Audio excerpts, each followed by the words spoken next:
itti aansuudhaan kan nuti ilaallu types of definition and their purpose. Gosoota hiika definitionii fi purpose isaanii wajjin laalla jechuudha. Inni jalqabaa stipulative definitionidha. Inni lammaffaan lexical definitionidha. Inni sadaffaan precise definition yoo ta'u, inni arfaffaan theoretical definitionii fi inni dhumaa persuasive definitionidha jechuudha. Well, ammas nafaana tura. Egaa loojikiin akkuma beeknu waa'ee waan tokko define gochuuf nu gargaara jenneerra. Dabalata argumentii evaluate gochuu irratti dabalata jechuudha. Kanaaf definition stipulative definition yommuu jennu definitionii akkamiiti? Tooftaa waan tokko ittiin define goonu ta'ee assign meaning for the first time. Maal jechuudha? Waan tokko yeroo jalqabaatiif yemmuu hiika itti laannu yookaan assign itti goonu hiika yemmuu itti maxxansinu jechuudha. Fakkeenyaaf maqaa fudhachuu hin dandeessu. Names are assigned arbitrarily. Fakkeenyaaf Olyad arbitrarily dha jechuudha. Maqaa kana kan hin fudhadhu yookaan kanaaf moggaasan. Fakkeenyaan ilaalla gara gadiitti yeroo jalqabaatiif maqaa waan tokko yommuu moggaafnu arbitrarily stipulative definitionidha inni kun jechuudha. Development caused by new development phenomena and developments. Keessumaa waan tokko argannoo waan tokko irratti yeroo waan tokko argamu guddina teekinooloojiitiif wal qabate jechuudha. Wanta sana haarawaa yoo ta'e wanti sun maqaa yommuu itti moggaafnu arbitrarily irratti walii gallee akkana haa ta'u maqaan isaa jenna mitiire. Ta'anii irratti walii galanii bicha akka akkasumaan hin taaneef wanti irratti amalli isaa waan sana ibsuu qabaata waan isaan jechuu barbaadan sana. Fakkeenyaaf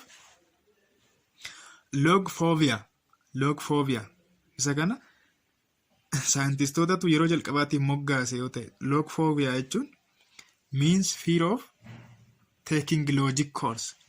Koorsii loojikii fudhachuu sodaachuu yookaan immoo phobia akkasiiti, sodaa akkasiiti. Yommuu jennu laala loogii asii fudhanne logic kan jedhu irraa loogii fudhanne phobia ammoo akka jirti fudhanne jechuudha. Walitti finne logphobia jenne arbitrarily moggaafne jechuudha. Garuu arbitrarily yommuu moggaafnu kan akka waan lachuu ibsutti loojikis phobias akka ibsutti fear jechuudha. Disorderidha phobia jechuun sodaa akkasumaaniitu ta'e sodaa disorderii na logphobia jennee maqaa akkasii. Keenyaaf ammoo male tigerii fi female lion utuu sexual intercourse raawwatanii jarri kun lamaan kan isaan irraa dhalatu sana maal jenna? Yeroo jalqabaati qaama hin beeknu kana dura jechuudha. Maal akka jedhamu hin beeknu. Kanaaf qeerransii fi qeerransaa fi leencarraa kan dhalate jara lamaarraa makaa jara lamaanii kan ta'e maal haa jennu jenna qaama teenye arbitrarily maqaa wayii moggaafna. Garuu yommuu arbitrarily moggaafnu kana akka jara lachuu hammatutti goonee gaariidha jechuudha. Hin dandeenya garuu akka feene gochuu ta'us akkuma feete akka hin taaneef jechuudha. Kanaaf asii TI fudhanneetu asii ammoo ION fudhanne taayigoon jenna jechuudha akkanatti.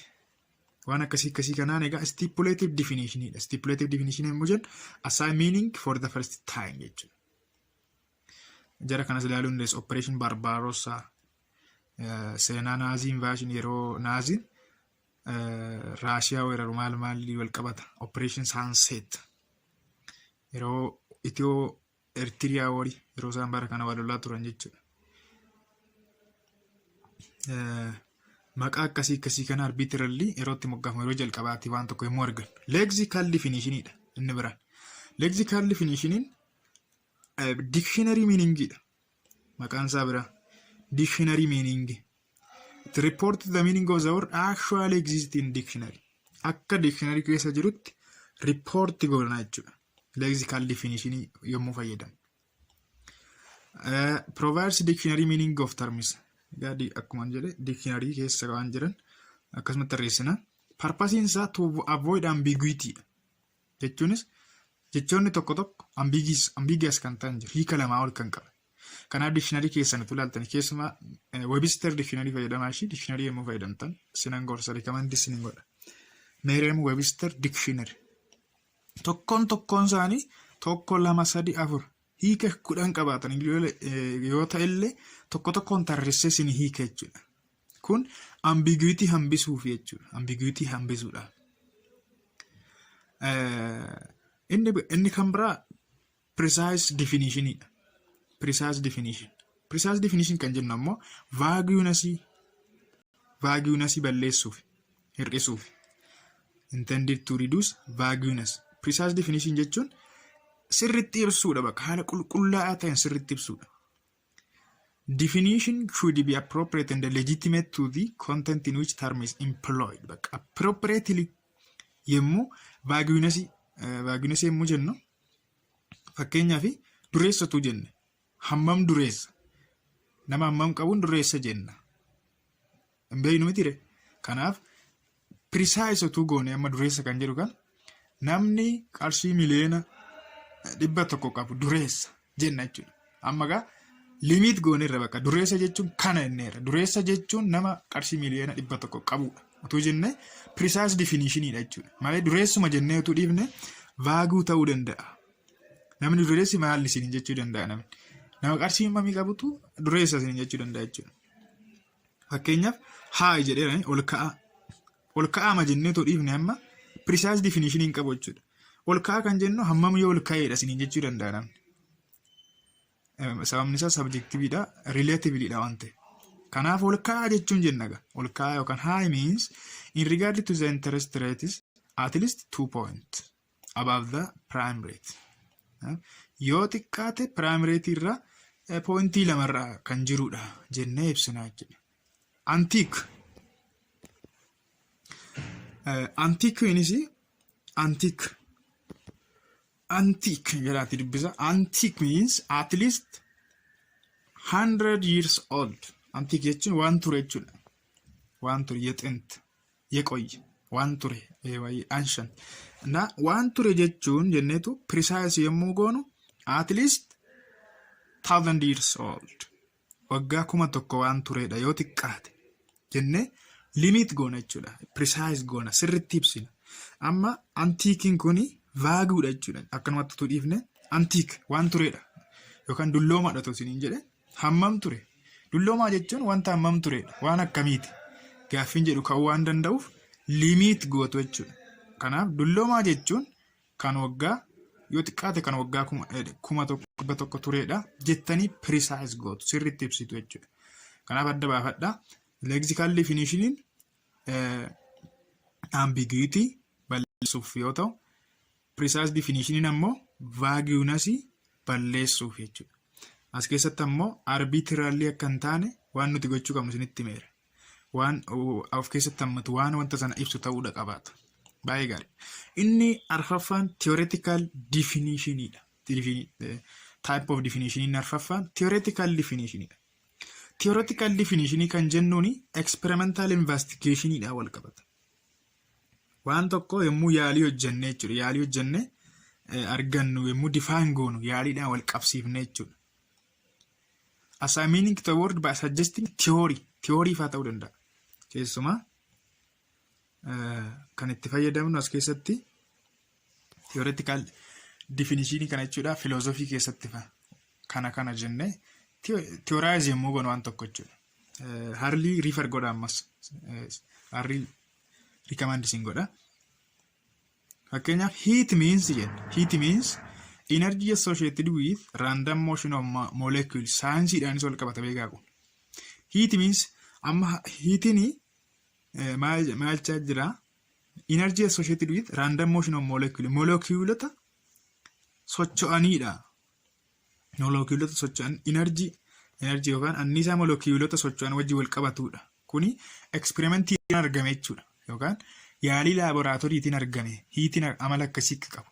Hiitiin yookaan hooyi waan akkasii akka ta'e jechuudha. Hooyi anniisaadha miti. Hooyi anniisaa ta'e anniisaa sochii molecuulaati jennee ibsina.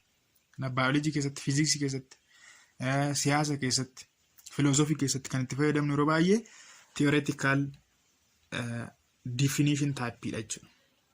Persuasive definitionidha. Inni definitionii taayippiin inni shanaffaa fi inni dhumaa jechuudha. Persuasive definitionidha. Persuasive definitionii kan jennu ammoo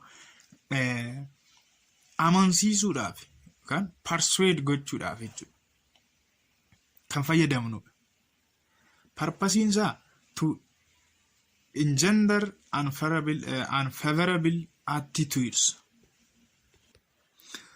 Jechuunis ilaalcha tokko unfavorable ta'uu danda'a yookaan favorable kan ta'e wayi fiduudhaaf jechuudha. Uumuudhaaf purpose isaa nama keessatti keessuma amansiiftee jechuudhaaf jechaan. Inni kun kan ittiin adda baafnu emotive charged word fayyadamna.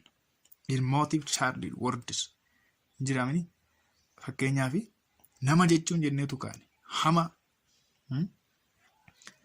nama jechuun ajjeesa jenneetu kaane amma emotive charged word fayyadamaa irra jechuudha.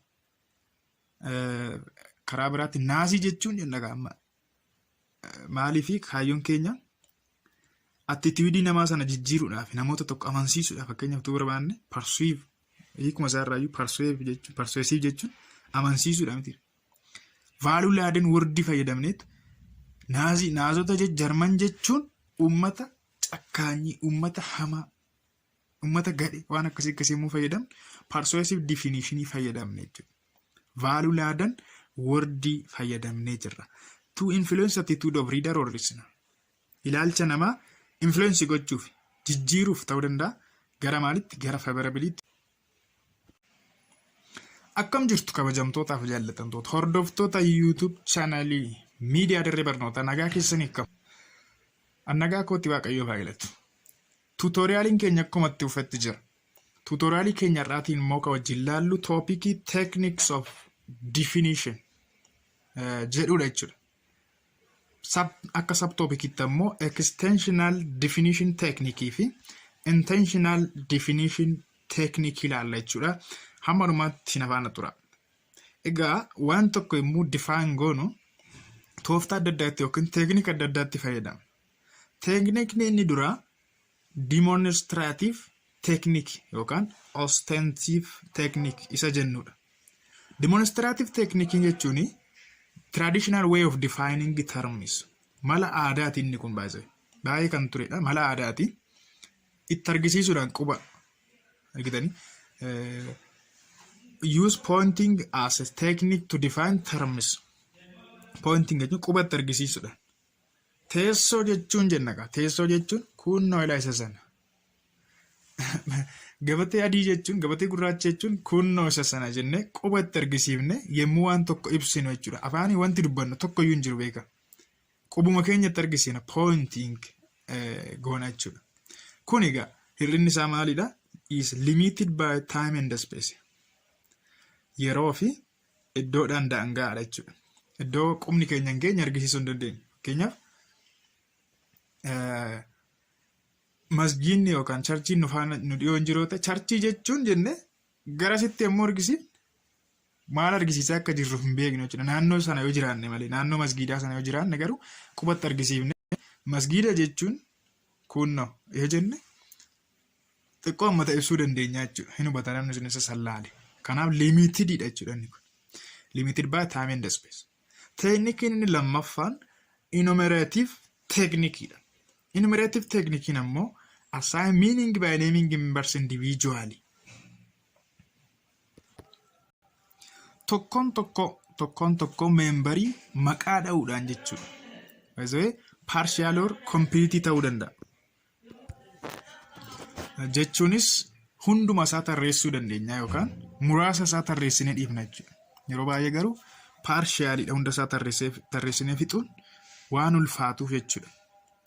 Enumerative fakkeenyaaf enumerative jalatti aktaroota jechuun jenne Waaqoo Guutuu, Dirribaa, maal jennee immoo tarreessinu sorry isaan komediyaana ta'e fakkeenyaaf anisii rakkoon qabu. Akkasitti immoo individual immoo tarreessinu enumerative technique fayyadamne jechuudha. Enumerative technique fayyadamne ibsaa jira. Hunda isaanii yoo fixne completeidha. Yoo muraasa isaanii tarreessine tuqaadhaan keenyee dhiisne ammoo partialiidha jechuudha. Definition technique inni bira subclassiidhaan defining by subclass. Inni kun ammoo assign meaning by naming the subclass of the class. Inni kunis partial yookaan complete ta'uu danda'a. Fakkeenyaaf tree means jennee kaane oak argitanii classiidha jechuudha inni kun. Kana wajjin akka walitti sin jalaa hin buune la. Kana wajjin walitti sin jalaa bu'uu hin qabu. Subclassiin classii of keessaa qaba. Oakiin mataansaa classiidha. Classii maaliti? Treeti. Eucalyptus, olive, juniper isaan kun classiidha jechuudha. Of keessaa classiidha mataa isaaniitiin miseensota biraa qabu jechuudha. Subclassii fi kun individualidha beeka. Kuni kan nuti tarreessinu classiidha. Subclassii isaa tarreessina malee individualii miti, individualsii miti jechuudha. Fakkeenya fictional work jennee kaane poem. Fictional work means poem, play, novel maal yemmuu jennu subclassii fayyadamne jechuudha. Flowers jennee rose, lily and the like yemmuu jennu classii fayyadamne. Gaarii. Inni tan sin ilaallu immoo intentional definitional technique. Inni sun extensional definitional technique inni kusaadhaan jechuudha. Intentional definitional technique ammoo maalidha? Synonymous definition inni jalqaba. Synonymous definition. Synonym definition yemmuu jennu akkuma beektan hiikuma isaa akkasumatti hiika dictionary yemmuu fayyadamnu jechuudha. Hiika wal fakkaataa yemmuu fayyadamu. Fakkeenyaaf obese means fat. Obese means fat. Furdaa jechuudha inni. Kan isaa wal fakkaata synonymii isaa similarii isaa jechuudha. The definance is synonym of word being defined. Word ibsinu sana wajjin synonymidha jechuudha. Obesii kana wajjin synonymidha faatiin. Karaa biraa fakkeenya physician means jenne doctor yoo jennu hakiima jechuun hakiimadha bakka synonymidha. Waan isaa wajjin wal fakkaatu jechuudha. Yeroo baay'ee inni kun maal wajjin qabata lexical definitional type ni jirani. Isa yemmuu ibsuun teeknikii kana fayyadamna yeroo baay'ee. Hardly river godha ammas hamma tokko hinti yemmuu isin kenna sirriitti isiniif gala jechuudha. Inni biraa etymological definitionidha. Etymological definition ammoo assign meaning to a word by disclosing its ancestry. Jechuunis iddoo achi dhufte isa ancestry jalqaba isa originii isaa jechuudha. Etymology jechuun originii jecha sanaa fayyadamnee waan tokko yemmuu ibsinu jechuudha. Fakkeenyaaf virtue is derived from Latin virtus. Virtus means strength. Virtuuni jecha laatiniiti. Agartee laatiniidha originii isaa jechuudha. Laatiniiti jechuunis strength jechuudha. Strength jechuun virtuusidha. Laatinii kuni virtus jechuun strength jechuudha jennee achi dhufte isaatirraa yemmuu hin.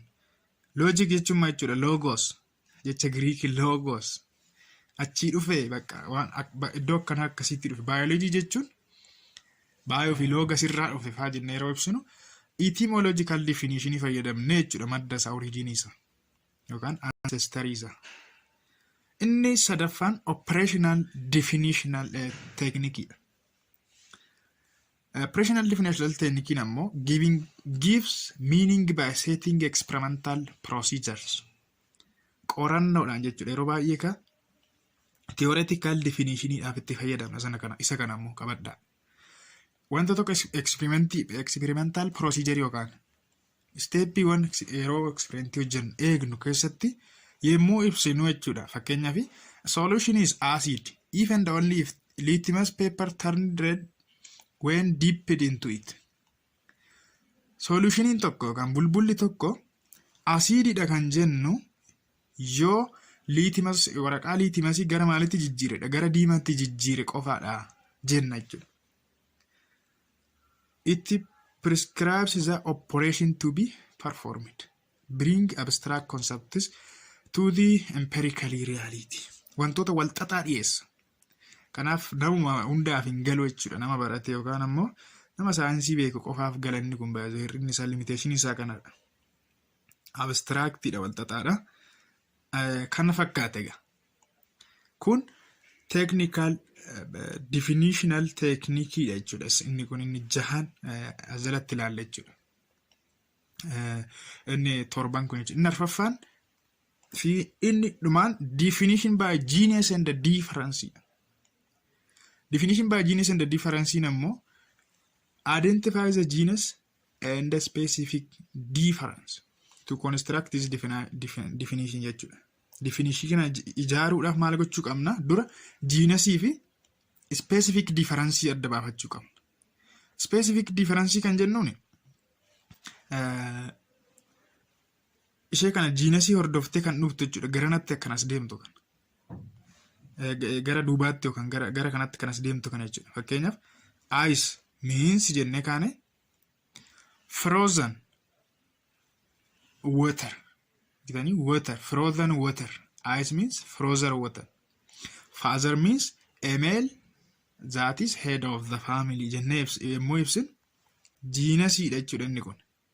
Yookaan mataa. Jedhamani jiinasiin namaa fakkeenyaaf maali? Homoodha. Homoodha jechuudha. Kanaaf nama jechuun homo sapiensiidhatu jenne sapiensiin sun differensii taati jechuudha. Namni ammoo speciesiidha. Nama human being speciesiidha. Homoon genesiidha jechuudha. Sapiensiin ammoo differensii taati. Kanaaf harli refer godhaa harri sirriitti dubbisaa. Tutorialiin keenya logic and language topiikii jedhamu irratti hojjetan kanumaan xumurameera. Galatooma ulfaadha. Faalaasii irratti akkuma siniin jedhee tutorialiin isiniif hojjetamaara. Yeroo kana qorumsatti dhiyaatanitti yeroon kun yeroo tutorialiin kun viidiyoon kun hojjetam waxabajjii keessa jechuudha. Sanee 10 keessa jirra. Faayinaaliin keessan ji'arraa bu'aa jira amma jechuudha. Faayinaalii keessan akkasiin fayyaduuf isiniif hojjetamaara waa'ee faalaasii irratti achitti wal arginaa. Ulfaadha galatooma YouTube channel keenya subscribe warreen goone subscribe godhaa maatii ta'a daraa siniin jedha. Viidiyoo kana ammoo like godhaa jajjabeessaa. In guddanna kanaaf koorsiiwwan kaan irratti isin hojjetama sicha jechuudha. Afaan Oromootiin namoota wajjin dudubbanne koorsiiwwan kaan irratti isin hojjenna. As qofa irratti hin dhaabannu. Isin jala yoo darbellee akkuma isin jedhe dhaloota dhufuuf waan baay'ee jaannee jirra jechuudha. Galatooma ulfaadha.